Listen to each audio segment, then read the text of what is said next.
Kata setengah ulama, bermula awal yang wajib atas mukallaf itu nadri, yakni ilik kepada alam ini hingga dikenalkan akan Tuhannya, yang menjadikan kemudian maka ditasdikkan dan dihimpunkan antara dua kaul ini. Dengan kata kita, awal yang wajib daripada yang dimaksud itu ma'rifatullah, dan awal yang wajib daripada risalah itu nadri, dan makna nadri wasilah itu jalan yang menyampaikan kepada yang dimaksud.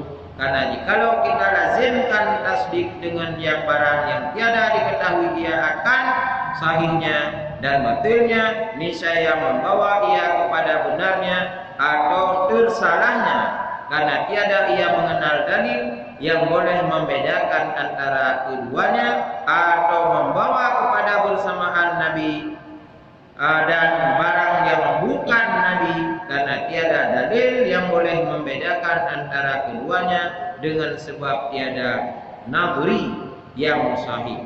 Apa makna nadri? Menggunakan alam pemikiran yang sehat untuk mengenal Allah butuh wasail. Bagaimana kita mengenal Allah? Lihat saja ada alam.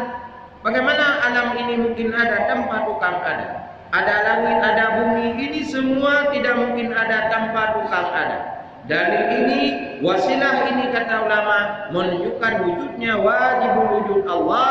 Maka dalam syair mutakalimin berkata, "Fanzur ila nafsika summan taqili lil alamil uyuwi summa sufli tajid bihi sun'an badi'an yaqami lakin bihi kama dalilun adami."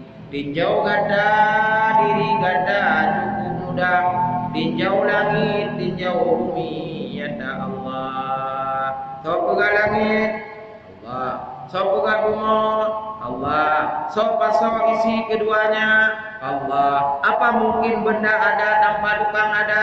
Tidak mungkin. Kalau begitu, benda yang ada wajib ada tukang ada. Berarti menunjukkan alam ini ada tukang ada Allah Subhanahu wa taala. Itu sisi sarana. Kalau demikian dua pendapat ini benar dua-duanya, cuman sisi di mana kita letak alam nadri bahagian sarana. Adapun yang hakikat ma'rifatullah kita tidak paham, melainkan jadul iman kepada Allah Subhanahu wa taala. Jadi setiap benda yang ada tukang ada. Kalau begitu alam ini semuanya wajib ada tukang ada. Siapa yang mengadakannya? Allah Subhanahu wa taala. Siapa Allah itu? Laisa kamitsli syai'un wa huwas samiul basir. Dia tidak akan pernah sama dengan makhluknya. Maka Allah mengirimkan Jibril. Jibril lah yang menyampaikan pesan ini kepada Rasulnya. Maka pada Rasulnya Allah ikat dalam sifatnya sidiq, tabalik, amanah, watanah, agar semua firman Tuhan tersampaikan. Maka dikuncilah pada diri Nabi dan Rasul lewat sidiq, tabalik, amanah dan watanahnya. Yang mengakui Nabi ke-26, 27 siapa jaminnya? Tidak ada yang menjamin.